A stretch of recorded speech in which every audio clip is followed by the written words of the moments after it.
Leo XIV has just dismissed a previously excommunicated priest. But this shocking decision is much more than a disciplinary measure. It's a sign that tensions that erupted during the previous pontificate are resurfacing. What does this mean for the future of the Church? What if other priests no longer recognize the Pope as legitimate? The answers are far from given. Stay with us until the end. Leo XIV signed his first sensational decision, dismissing a provincial parish priest, Father Santonito. The conviction didn't come overnight, but after months of scathing accusations and words that shook the sacred halls. First, the excommunication in January, then the decree of July 3rd, and finally the notification of September 26th. But the issue isn't Vatican bureaucracy. The real crux is what Santonito wrote to the Pope, a letter that overturns the image of the schismatic priest, painted by official communiques, and which indeed opens an uncomfortable window on the subject of popes and anti-popes. It's not enough to say it, it must be heard. And those who listen to it thoroughly will understand why this matter is not just a diocesan affair, but a question that touches the very heart of the Church. For Rome, the issue is simple: schism. This is the accusation hanging over Don Santonito, which led to his dismissal. The reason? Having called Jorge Mario Bergoglio an anti-pope, and having dared to apply the same term to the new pontiff, Prevost, now Leo XIV. A sin that, according to canon law, weighs like a millstone. But is it really just that? Or is there a cry of conscience behind that uncomfortable word? A desperate attempt to challenge the official narrative of recent years?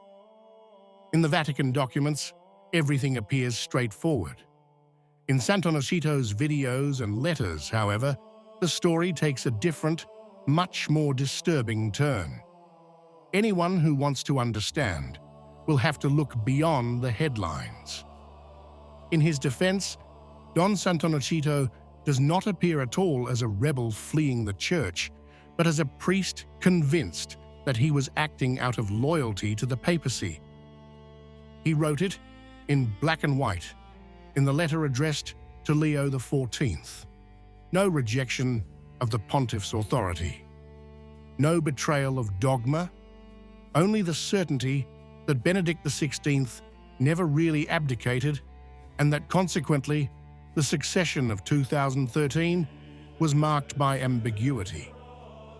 He speaks of manipulations in the Latin text, of a renunciation that was only apparent, of a munus never truly abandoned. He doesn't just cry usurpation, but declares that he recognizes Leo XIV as a possible legitimate heir, while demanding clarity and proof. And it is precisely in this contrast, absolute certainty about Bergoglio's illegitimacy and tormented doubt about Prevost, that lies the heart of his inner drama.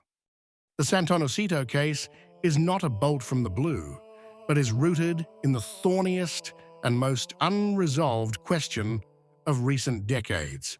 Who really was Pope after Benedict XVI? For the priest of San Cesareo, the answer is clear. Bergoglio has never legitimately occupied the chair of Peter.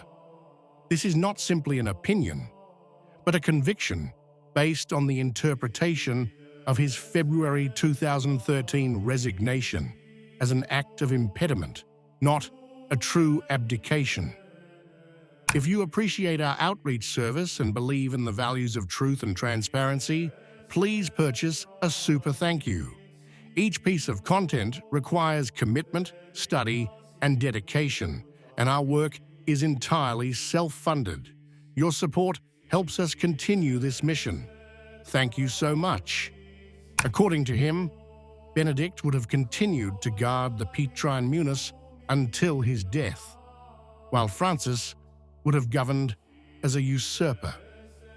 This is where the story touches a raw nerve in the contemporary church, one that many prefer to ignore: the shadow of anti-popes. Santonito speaks of manipulations of the Latin text of the Declaratio, of changed words, of non-random errors that would have opened the way to a flawed succession. But if the parish priest has no doubts about Bergoglio, an anti-pope, his position on the new pontiff, Prevost, who became Leo XIV, is more complex. In these lines, the priest does not simply denounce, but brings to light a wound that continues to bleed in the heart of the Church: the rift between those who consider Francis the legitimate pope and those who, on the contrary, have never accepted him as such. A rift that affects not only canonists and theologians, but also ordinary believers, disoriented by over 10 years of divisions, silence, and suspicion. This is why the Santonito case is not just the story of an isolated priest, but the symptom of a deeper crisis which no decree can silence. In Don Santonito's words, there's no gratuitous rebellion, but rather the torment of those who refuse to deceive their conscience. He explained this in a long letter and in a video released on Andrea Cionci's channel, who has been following and documenting issues related to the so-called Benedict mystery for years. It's there that the priest reiterates that he has never denied dogma or rejected the authority of the pontiff, but that he acted only out of love for the papacy and the salvation of souls. His words about Bergoglio remain cutting: an anti-pope without a shadow of a doubt. But the situation is different with Leo XIV. Santonito doesn't reject him. Indeed, he considers him a possible legitimate heir to Benedict XVI. He confesses, however, that he still has internal doubts, scruples that prevent him from adhering with complete certainty. And for this reason, he requests documents and proof of the validity of the conclave that elected him.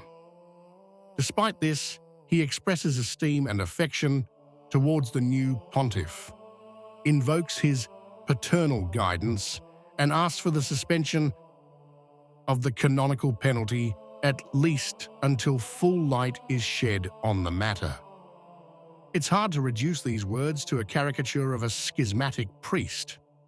More than rebellion, they seem like the heartfelt cry of a priest demanding the truth, and who today, thanks to the spread of that video, is sparking discussion far beyond the confines of his small parish of San Cesareo. The question now is inevitable. If with Bergoglio we had already seen a string of priests, religious and ordinary faithful, who openly contested his legitimacy, what will happen with Leo XIV? The Santonito case may not remain an isolated one, but may become the forerunner of new protests, this time directed not only at the Church's past, but at its present. Because if a provincial parish priest, with the courage to pay the ultimate price, dares to write to the pontiff recognizing him as a possible pope, but demanding proof and clarity, who is to say that others will not follow the same path? Here it is no longer a question of a single, inconvenient priest, but of the risk of fueling an already existing fracture, a rift that has been crossing the ecclesial body for years, and which could now reopen with force. Loyalty to the papacy, which should be the pillar and guarantee of unity, risks becoming a cause of suspicion, conflict, and division. And if the Benedict affair has left behind wounds that have never healed, the pontificate of Leo XIV now finds itself walking on already mined ground, where every doubt can transform into a shock, capable of once again undermining the Church's credibility before the world. What do you think? If you liked the video, comment Amen. God bless you.